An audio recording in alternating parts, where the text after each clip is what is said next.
रामनगर में गर्जिया मंदिर गेट के पास एक बार फिर से बाघ दिखाई दिया है। कुछ दिन पहले भी एक बाघ मंदिर के गेट के पास दिखाई दिया और एक बार फिर से बाघ की चहलकदमी सीसीटीवी कैमरे में रिकॉर्ड हुई है।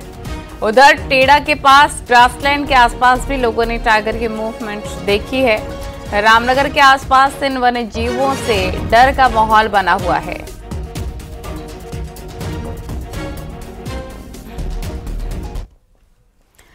जिम कॉर्बेट पार्क और उसके आसपास के इलाकों में बढ़ते बाघ अब वन विभाग के लिए जबरदस्त चैलेंज बने हुए हैं। बढ़ते बाघ आबादी का रुख करने लगे हैं, जिससे बाघों के साथ इंसानों का टकराव भी बेहद ज्यादा बढ़ गया है। देखिए रिपोर्ट।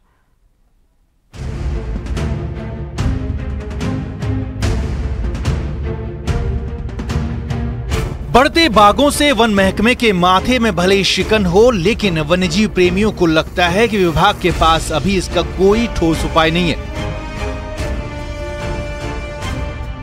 एक्सपर्ट्स मानते हैं कि एक बाघ को अपनी टेरिटरी बनाने के लिए 30 किलोमीटर एरिया चाहिए, जो कॉर्बेट में पहले ही 5 किलोमीटर में सिमट कर रह गया था। तो ऐसे में बढ़ते बाघों का आबादी को रुक करना कोई हैरत की बात नहीं है।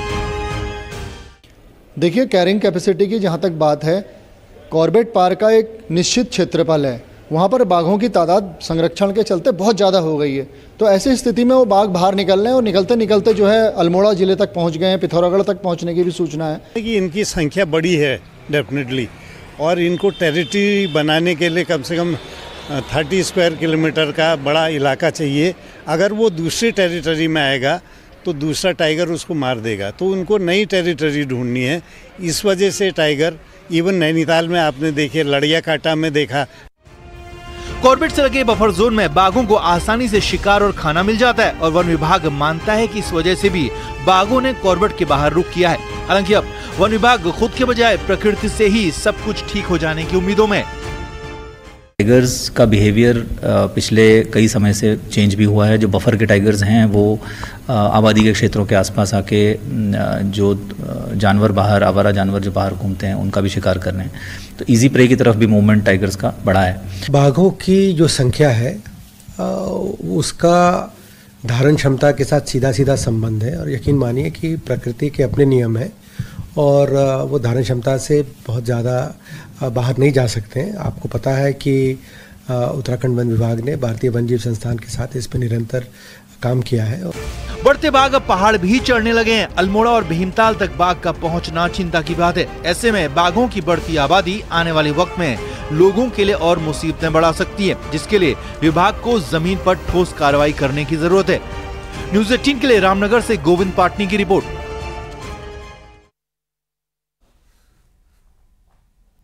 हरिद्वार के पथरे क्षेत्र के शिव विहार कॉलोनी में जंगली हाथी के आने से दहशत मच गई है। सुबह के वक्त हाथी रिहायशी इलाकों में जंगल से आ गया, जिसके बाद हाथी को सामने देखकर मॉर्निंग वॉक पर निकले लोग सहम गए।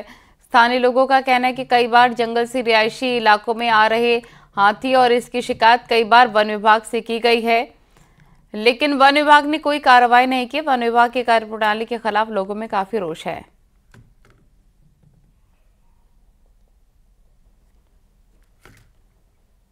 रामनगर के कोतवाल अरुण कुमार सैनी को निलंबित कर दिया गया है। डीआईजी योगेंद्र रावत ने कोतवाल को सस्पेंड किया और साथ ही रिजॉर्ट मैनेजर की गिरफ्तारी मामले में ये सभी एक्शंस हुए हैं। दरअसल कोतवाल ने एक रिजॉर्ट मैनेजर को रिजॉर्ट में शराब परोसने के मामले में गिरफ्तार किया था। इसके बाद मामला हाईकोर्ट पहुंचा और कोर्ट ने कोतवाल को बड़ी फटकार लगाई, गिरफ्तारी को गलत बताया, जिसके बाद डीआईजी योगेंद्र यादव ने कोतवाल को सस्पेंड किया।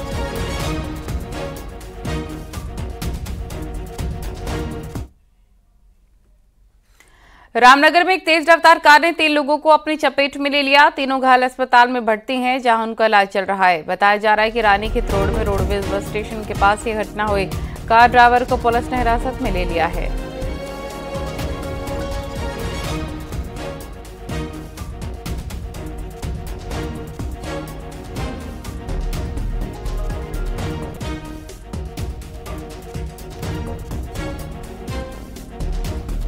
पुलिस ने कार ड्राइवर को हिरासत में लिया।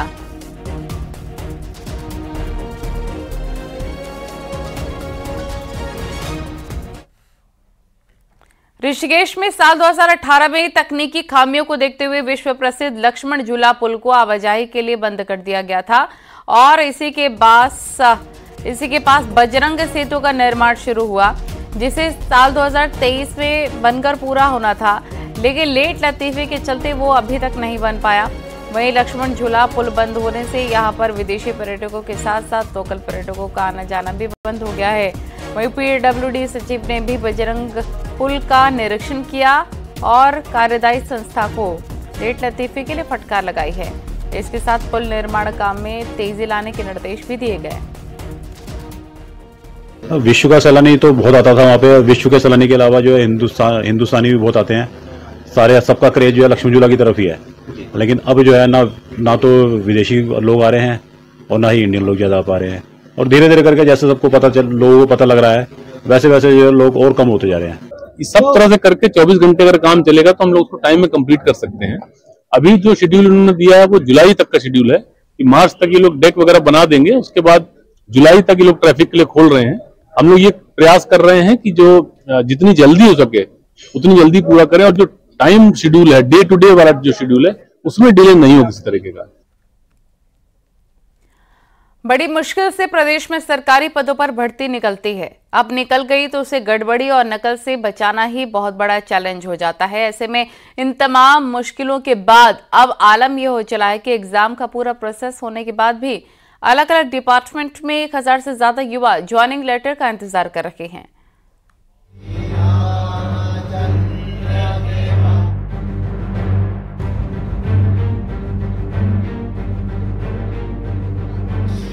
मंत्रों को पढ़ते हुए अपनी ज्वाइनिंग के लिए प्रार्थना कर रहे ये हैं आयुष विभाग के सिलेक्टेड डॉक्टर्स, जो विभाग से चाहते हैं कि इनको ज्वाइनिंग लेटर मिल जाए। पिछले 12 साल से आयुष विभाग ने भर्ती ही नहीं निकाली थी। बमुश्किल 234 पदों पर भर्ती निकली तो सारी फॉर्मेलिटी पर खरा उतरने के बाद अब 8 महीने से इन चयनित युवाओं को ज्वाइनिंग लेटर ही नहीं मिल पाए। प्रदेश में अलग अलग डिपार्टमेंट के ऐसे 1000 युवा हैं जो अलग अलग एग्जाम तो क्लियर कर चुके हैं, लेकिन उनको ज्वाइनिंग अभी तक नहीं मिल पाई है। मुख्यमंत्री कहते हैं कि उनके संज्ञान में ये मुद्दा है, इसीलिए सभी डिपार्टमेंट की जल्द समीक्षा बैठक बुलाकर इसको ठीक करेंगे। नौकरी में भर्तियां भी निकल रही है, लेकिन नियुक्ति क्यों नहीं मिल रही? क्योंकि कई डिपार्टमेंट ऐसे हैं जिन्होंने ज्वाइनिंग अपॉइंटमेंट्स करवा। मैं बहुत जल्दी इसकी समीक्षा करने वाला हूँ। चयनित युवा कहते हैं कि सारी फॉर्मेलिटी पूरी है तो क्यों नियुक्ति नहीं दी जा रही, समझ से परे है। इसीलिए सरकार का ध्यान अपनी ओर दिलाने के लिए प्रदर्शन करना पड़ा। हम लोग इसी इंतजार में हैं कि नियुक्ति पत्र कब हमें दिए जाए। थोड़ा विलंब हुआ तो हमने, क्योंकि हम लोगों ने काफ़ी प्रयास किया मिलने का, लेकिन हम किसी कारणवश माननीय मुख्यमंत्री जी बिजी थे, हमसे मिल नहीं पाए। तो फिर हमने जो है ये शांतिपूर्वक धरना सिर्फ सरकार का ध्यान अपनी ओर आकर्षित करने के लिए करा। हमारी नियुक्ति पर थोड़ी रुकी हुई है, थोड़ा मतलब अब नियुक्ति अटकी हुई है, तो हम चाहते कि वो जल्द से जल्द हमें नियुक्ति पत्र प्रदान करें। हम 12 दिन से यहाँ पर धरना दे रहे हैं और हम दिन रात दे रहे हैं। मैं मुख्यमंत्री जी का ध्यान अपनी तरफ, धरने की तरफ ध्यान आकर्षित करना चाहूँगा कि वो जल्दी से जल्दी हमें नियुक्ति पत्र प्रदान करें, हम अपने घर जाएं। सवाल यह कि आखिर फाइल क्यों और कहां अटक रही है? जब पद मंजूर हैं, भर्ती पूरी होकर सिलेक्शन भी हो गया है, तो फिर ज्वाइनिंग के लिए इंतजार क्यों? न्यूज़ 18 के लिए देहरादून से भारती सकलानी की रिपोर्ट। अगर आप बर्फ में फिसलने के शौकीन हैं या स्कीइंग के दीवाने हैं तो चले आइए विश्व प्रसिद्ध औली में, जहां पर स्कीइंग की तैयारी जोरों पर चल रही है।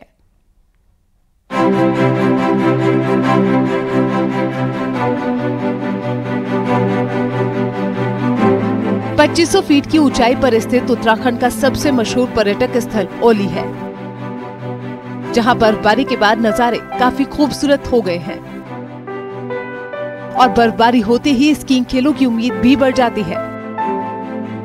1350 मीटर लंबे स्कीइंग स्लो पर स्की करना हर एक स्कीइंग खिलाड़ी का सपना होता है। ऐसे में खिलाड़ियों को उम्मीद है कि औली में इस बार स्कीइंग खेलों का आयोजन जरूर होगा। खिलाड़ी लोग भी काफ़ी खुश है क्योंकि बर्फ़ इस बार समय पे गिर चुकी है और अभी सारे लोग, अभी जो हमारे एथलीट हैं, प्लेयर हैं, ये अभी अपना प्रैक्टिस कर रहे हैं आने वाले समय में जो नेशनल गेम होंगे। लास्ट ईयर तो थोड़ा दरार वगैरह आ गई थी, तो इस वजह से कुछ भी नहीं हो पाया था गेम वगैरह, बट इस बार उम्मीद है कि अच्छा गेम होंगे और अच्छे से मेडल आएगा उत्तराखंड के लिए।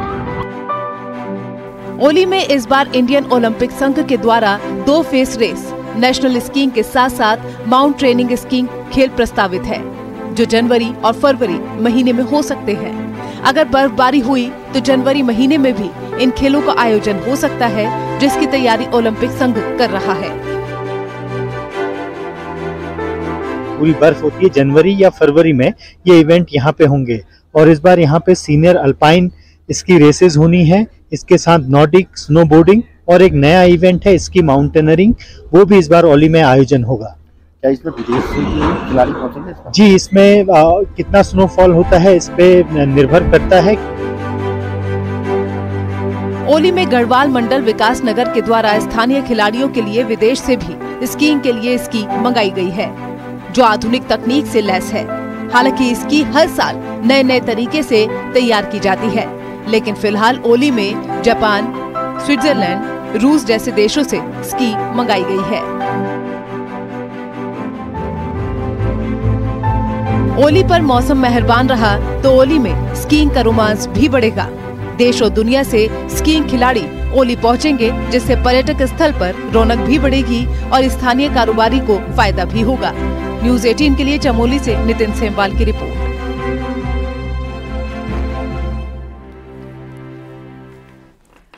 चमोली में बर्फबारी के बाद कड़ाके की ठंड पड़ रही है। वहीं सीएम पुष्कर सिंह धामी के निर्देश के बाद जिले में अलाव की व्यवस्था की गई।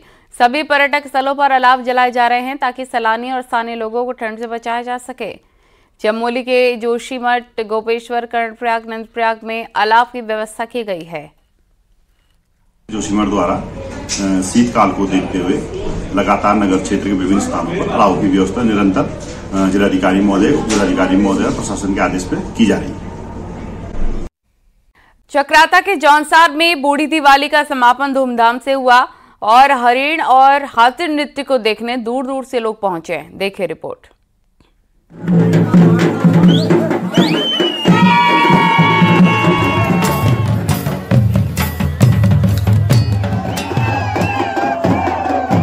अनूठी सांस्कृतिक परंपराओं, रीति रिवाजों, रहन सहन और खान पान के कारण जौनसार बावत क्षेत्र देश दुनिया में अपनी अलग पहचान बनाए हुए है। यहाँ त्योहारों को मनाने की अपनी एक अनूठी परंपरा है। बूढ़ी दिवाली उसी परंपरा का एक हिस्सा है। जौनसार में 5 दिन तक बूढ़ी दिवाली मनाई गई और अब उसका समापन हो गया है।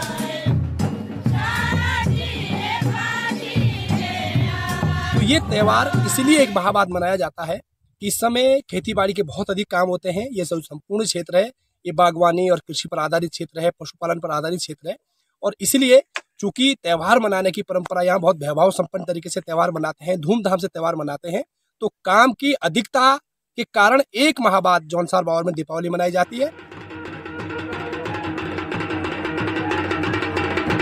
दिवाली के समापन पर गांव में काठ का हाथी बनाया जाता है, जिसे लोग अपने कंधे पर उठाकर नाचते हैं। हाथी के ऊपर गांव का मुखिया बैठता है, जो दोनों हाथों में तलवार लेकर नृत्य करता है और इस दृश्य को देखने के लिए दूर दूर से लोग जौनसार पहुंचते हैं।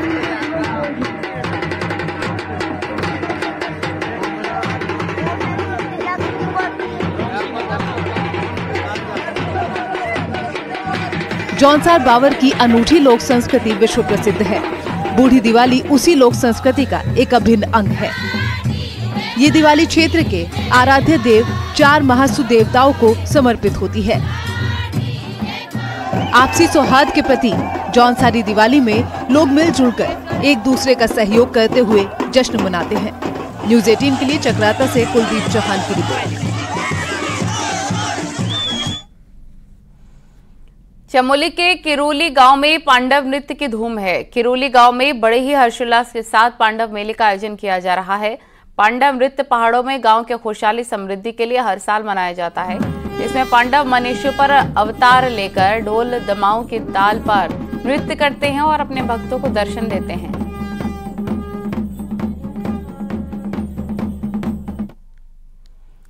देहरादून के कालसी की अमलावा नदी के किनारे बने फार्म हाउस के अंदर मिले शव का पुलिस ने खुलासा कर दिया है। मृतक के दोस्त ने ही हत्या की थी।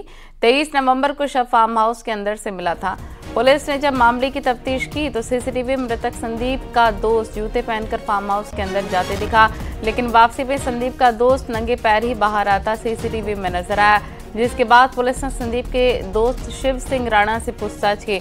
इसमें शिव ने संदीप की हत्या की बात कबूली, जिसके बाद पुलिस ने शिव को गिरफ्तार कर लिया है।